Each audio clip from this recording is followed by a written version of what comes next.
Have you ever said something like this? If only I had known then what I know now.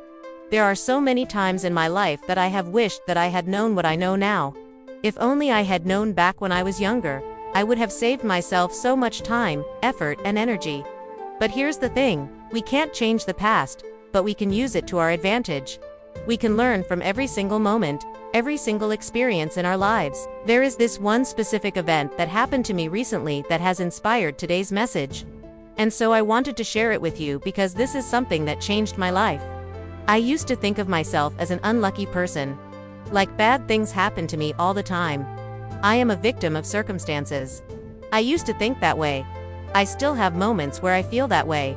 But there's this one specific incident that completely changed the way I see things. It was last month, actually. I was driving home late at night from a workshop. I had driven for about 2 hours.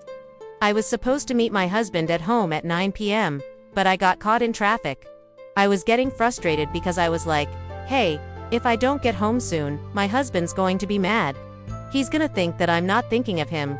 He's gonna think that I'm not prioritizing him, etc., etc. So I got a little bit more frustrated. And then I decided to make a U-turn and go to another road which would allow me to get home faster. And so I made the U-turn, and as I'm driving, I see these flashing lights behind me. I'm like, oh no, I just got pulled over. This is not happening right now. So I start getting more nervous. I start getting more stressed. I start thinking like, why did I do this? Why did I decide to take this route? The police officer comes up to me and he tells me that I ran a red light and that he has gone, nah, give me a ticket. And I was like, okay, this is crazy. I literally would have been home by now if I hadn't tried to make this shortcut.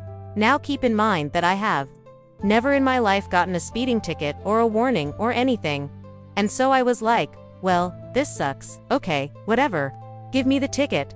So he gives me the ticket and I go on my merry way. Now, when I got home, I was expecting my husband to be upset. And instead, he was so happy to see me because he thought that I had gotten kidnapped. What happened was that I had left my phone in the car. I had forgotten it. And so he had called the police to report me missing. So I told him about the situation. I was like, oh, I got pulled over, and I showed him the ticket and he started laughing. He was like, are you kidding me? That's why they were looking for me, because you didn't have your phone with you, and you forgot to tell me that you were gone. Nah, be late. You didn't tell me anything. I thought that you had gotten kidnapped. I was so worried. And then I felt terrible. I felt terrible because I realized that I had put my own needs above our relationship. I could have communicated better with my partner. I could have prioritized his feelings over my frustration. I could have just said to myself, you know what? I'm willing to be 10 minutes, 15 minutes later because I value my marriage. I value my husband's feelings. And so I sat with this feeling of guilt and shame. I went to bed that night feeling awful. And then the next morning I woke up and I was like, you know what? I'm never gonna get this ticket taken care of. I'm just gonna let it sit there and I'm gonna pay that fine. It's gonna be fine. And then I kept thinking about it and I was like, no, I'm not gonna pay this fine. I'm not gonna let this slide. I'm gonna fight it because I didn't do anything wrong. I mean, yes, I technically ran a yellow light, but I definitely did not run a red light. And so I started gathering evidence. I printed out the directions that Google Maps had given me. I printed out the map of the area so that I could show them exactly where I had traveled. I wrote down everything that I remembered seeing, everything that I remembered experiencing in those few minutes while I was driving. And then I called the court and I explained my case. The lady on the phone was like, okay, well, you need to send us all of your evidence and then we will review it and we will let you know. So I sent everything to them and I waited.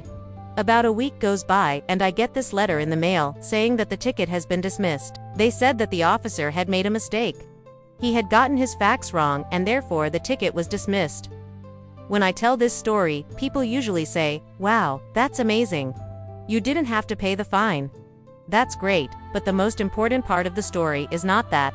The most important part of the story is how I had shifted from feeling guilty, feeling shameful, feeling like a terrible person, to feeling justified, to feeling like I deserve happiness, I deserve good things to happen to me, I deserve nice things to happen to me.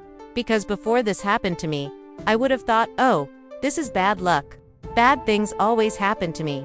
But when you look at it from a different perspective, you can start to see that maybe things don't happen to you. Maybe things happen for you. Maybe everything that's happened to me has led me to this point where I'm at now. Every single experience, even the negative ones, have shaped me into the person that I am today. And so I want you to think about a time in your life when something really bad happened to you. Maybe it was a breakup. Maybe it was losing someone close to you.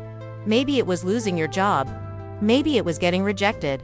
Whatever it was, I want you to think about that situation, and I want you to ask yourself, how has that situation served me?